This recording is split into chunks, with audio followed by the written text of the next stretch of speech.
Yo, what's up, everybody? Welcome back to another episode of Turtles Love Pizza. This is the podcast where we go over everything related to the Ninja Turtle movies. We recently branched out into the Teenage Mutant Ninja Turtles Last Ronin. These are your co hosts. This is Steven. This is Andrew. All right, Andrew. So I said we had something special going on today. What did we read for the day? We have the Teenage Mutant Ninja Turtles Annual 2022. Awesome. And this particular book is by Juni and couple things. Andrew, which cover do you have? I have cover A. Oh, is that by Juniba? Yeah. Can I see it real quick? Because I didn't get cover A. Oh, I don't have it on me. Oh, okay, no problem. Oh, wait. No, I do. Yeah, there we go. All right, cool. Oh, that one's nice. Okay, so the cover A is Andrew. Explain it real quick. Cover A, you have Leonardo, and then behind him you have the shadow of like one arm of each of the other brothers. So Donatello, Michelangelo, and Raphael. And Leonardo looks like he's been beat to crap. Like he's got cuts all over him. Like he's just rough. But it's a beautiful cover actually, and what I really like about it is that the other turtles are more of a silhouette of shadow behind Leonardo, which is really cool. Yeah, and it really fits And into what the actual story of this comic is. yeah, exactly. And then so for Andrew, I just want to show him my cover. I have cover B. This cover's by Kevin Eastman. It's a little more generic, but it has all the turtles with their respective bandanas and weapons. It's a little more generic, but it is still quite beautiful. Kevin Eastman still knows how to draw perfectly. And yeah, why don't we get into the story real quick? Andrew, have you ever heard of Juni before? I have not, but I am a fan after reading this. Okay, so why don't we dive into it? What makes you a fan? What do you enjoy about this issue? First of all, like I really did enjoy just the art of it. It's kind of reminiscent of like the 2012 cartoon Yeah. of Teenage Mutant Ninja Turtles, which I appreciated. And it's still got some grit to it, though. It's not just kind of like clean and all happy and everything. Also, the story itself was interesting to read, Mm-hmm.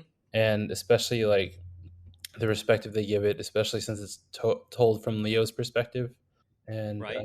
it's kind of a universal theme of like growing apart from other people, even though like you're together with those people. Because Yeah. that happens to everyone, like in everyone's life, like whether it's your spouse or your kids or even your own parents, like it happens to all of us that even though we're, you know, locationally close to each other, we can still drift apart from each other and it can mess up the family dynamics. So I really did Mm-hmm. appreciate the universality of this storyline, even though it's like a Ninja Turtle story. Yeah, and I really like how you said it. There's a universality to it. It's actually a very good love story between siblings, right? Yeah. And time passes. One thing that I would recommend, and me and Andrew have been talking about this though.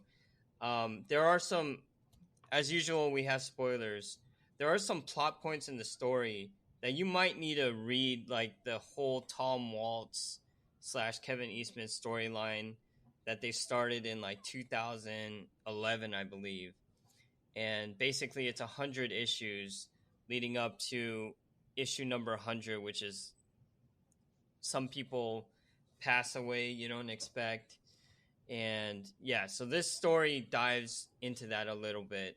Well, I wouldn't Um, say that you have to read those before reading this. I think they do a good job of really kind of sussing out and like kind of laying down the foundation that something tragic has happened that kind yeah, of affects the teamwork and kind of has affected everything that they've been doing.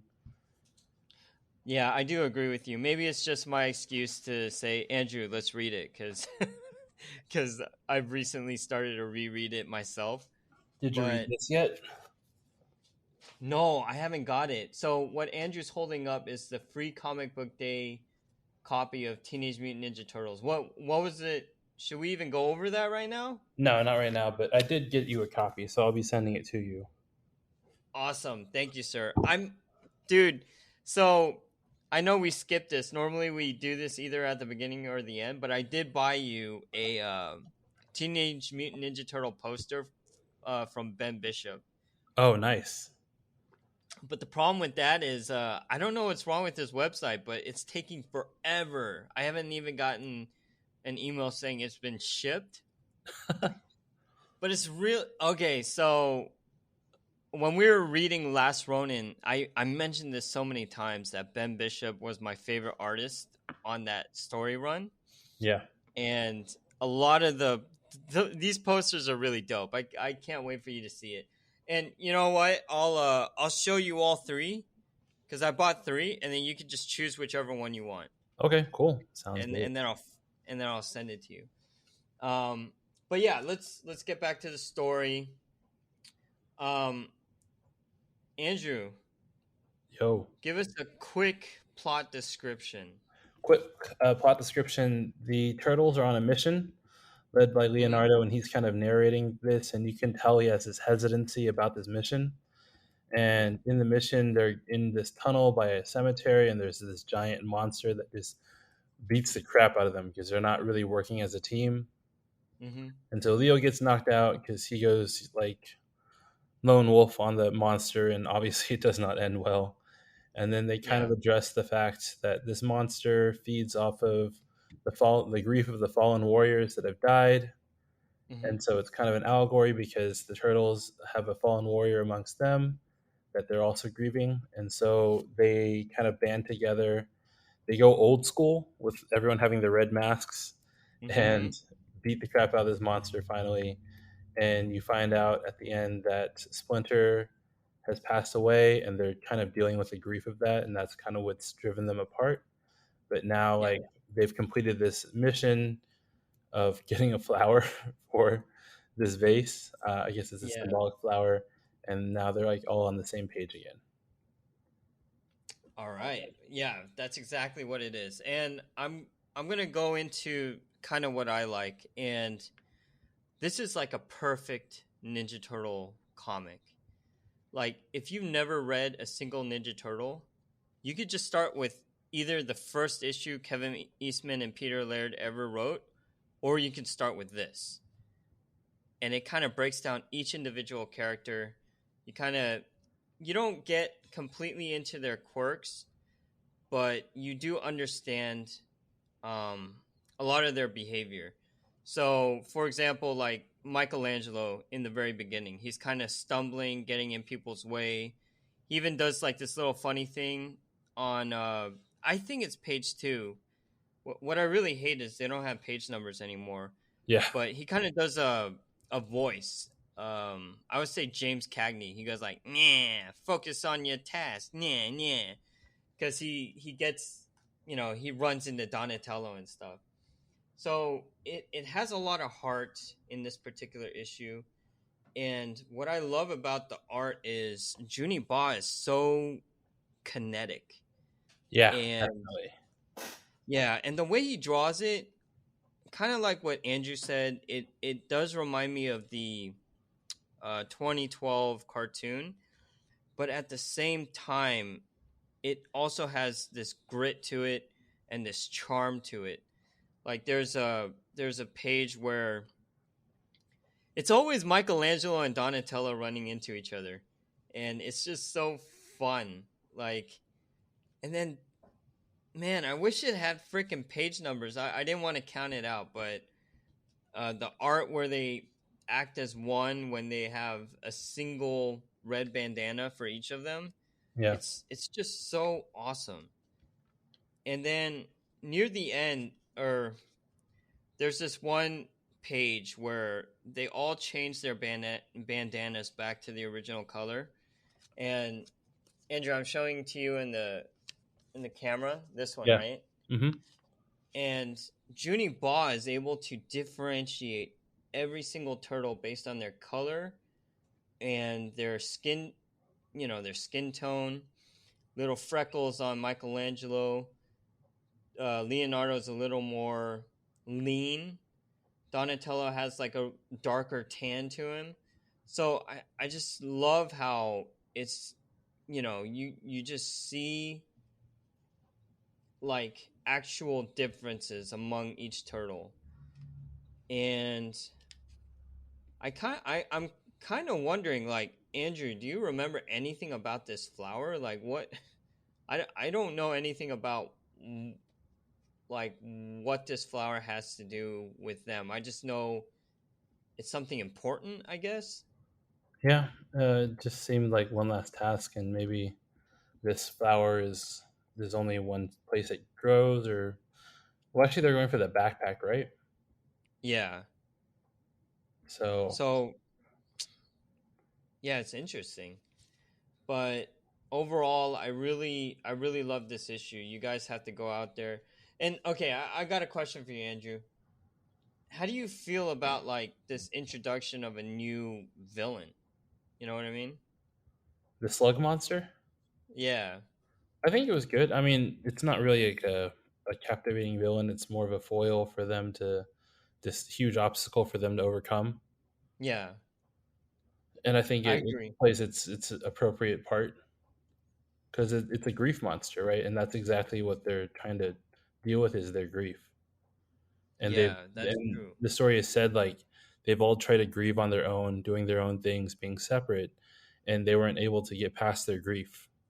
And then it's only when they come together as a family that they're able to overcome their grief and move on. Yeah. No, I totally agree. Actually, I think it's fear and grief though. Fear.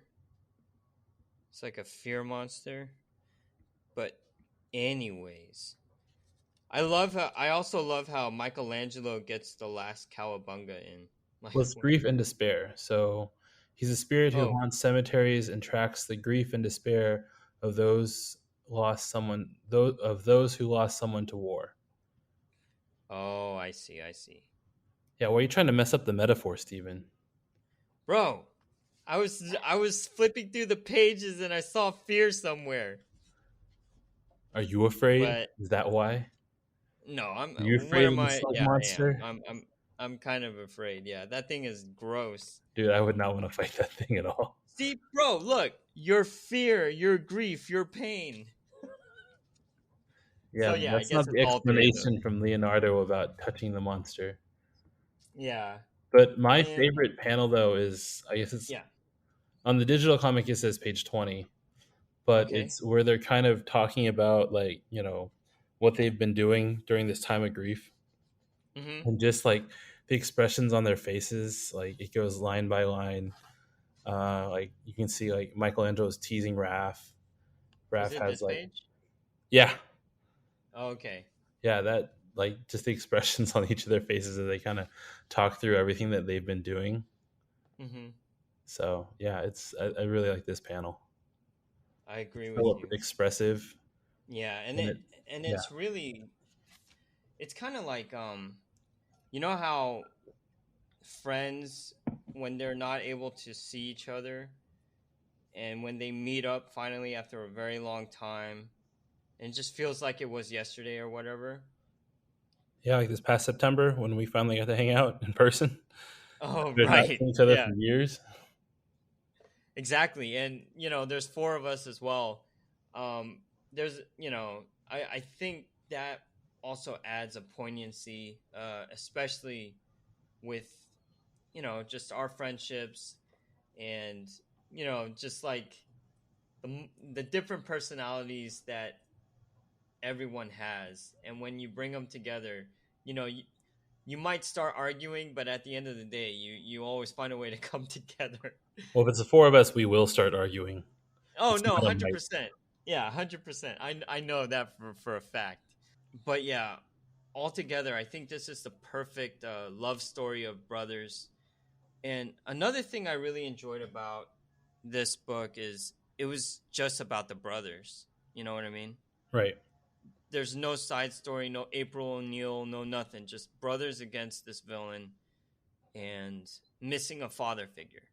And yeah, I wish they had some more stories like this where it was less, human and more turtles. And then every now and then, you have to have Casey Jones, you have to have April O'Neil. But yeah, I I, I feel like throughout all the movies that we've watched, this has been like one of the major uh things that we don't enjoy, that there's less time with the turtles. And I think that's the magic of that first movie that we watched. It really was about family and brotherhood. Especially like when Raph gets taken out, they're all kind of banding together to retrain and take care of Raph, and they're all worried. Mm-hmm. And I think that really is what kind of tied it all together. And that really is what was missing from the other movies. Is it really didn't have a lot of that brotherhood, because like the Michael Bay first one was all about April O'Neil. And I think that's why the second one worked a little bit better, because they did work on the dynamic of the turtles, and you got to Yeah, see them more, and you got to see them kind of band together and work together at the end. I completely agree with you, and I love how you always have a way of bringing Michael Bay back into that terrible movie. First one was really bad. Second one was a lot better. Yeah, I'd agree. Still super flawed because they don't go, they don't come out of the shadows. They go back in. Yes. But yeah, this is definitely okay. Let's just rate it. How many slices of pizza? This is five. Definitely a 5 for me too.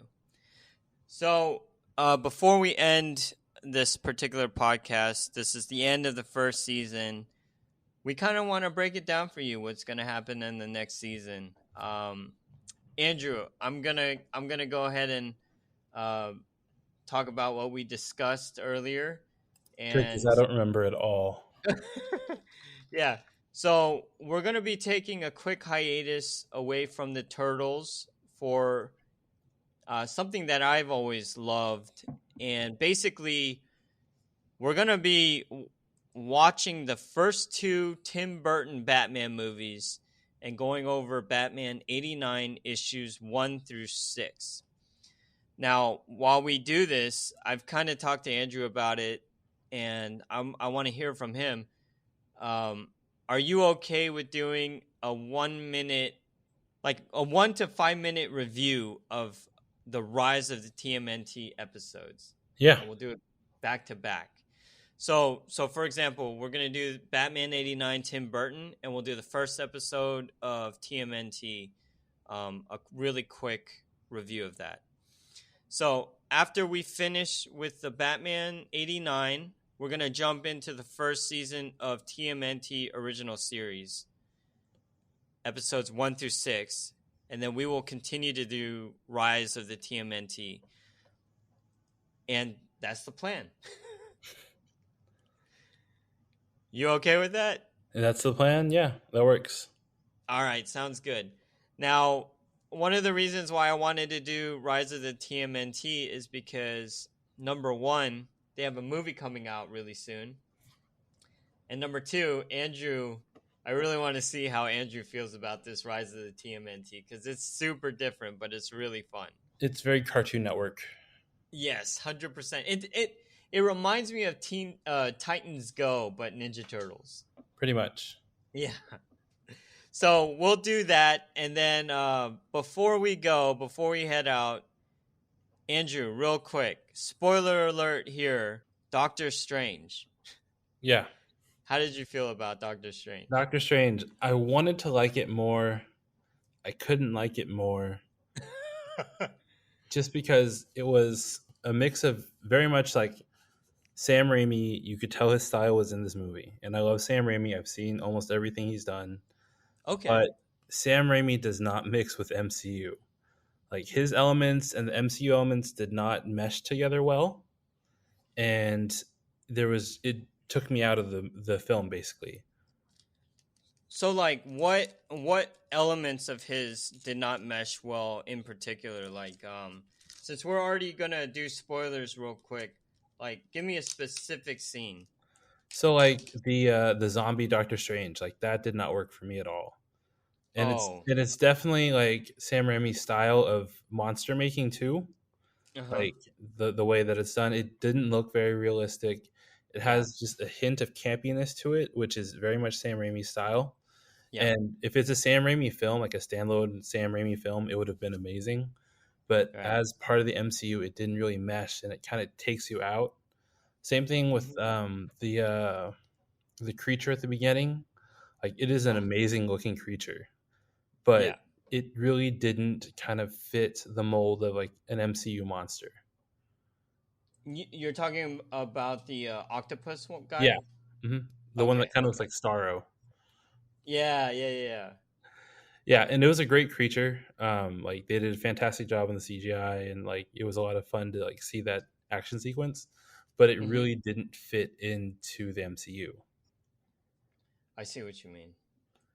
Yeah, but I mean, he did a great job with Scarlet Witch. I think all the visual elements of Scarlet Witch that were around were great, especially like the mist and like kind of the creepier elements that he put in there.